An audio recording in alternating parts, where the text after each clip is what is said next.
India's dream of building next-generation fighter jets has suddenly become much more expensive. Reports suggest the price quoted for the GE F414 engine has surged by nearly 300%, putting immense financial pressure on both the Tejas Mk2 and AMCA Mk1 programs. But what if India's long-struggling Kaveri engine could become the unexpected solution? The biggest challenge is that Tejas Mk2 and AMCA Mk1 are specifically designed around a medium-thrust engine like the GE F414, which produces around 65 kN dry thrust and 98 kN with afterburner, while maintaining an excellent thrust-to-weight ratio. Engines like the AL31FP, used in Su-30 MKR, are far heavier and physically larger. The F119 F135 are unavailable for export. The EJ200 lacks a complete technology transfer pathway, and the M88 simply doesn't generate enough thrust. In reality, there is no true plug-and-play replacement for the F414. This is where Kaveri could make a surprising comeback.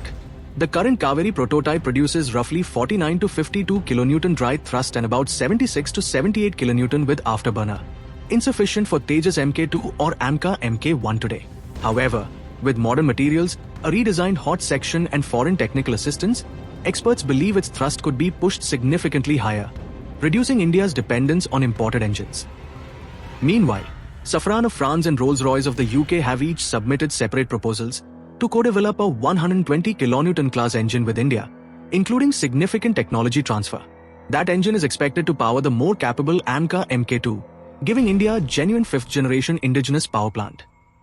If Kaveri can bridge today's gap while a 120 kN engine powers tomorrow's fighters, India may finally achieve what it has pursued for over 4 decades: the complete strategic independence in military jet engine technology.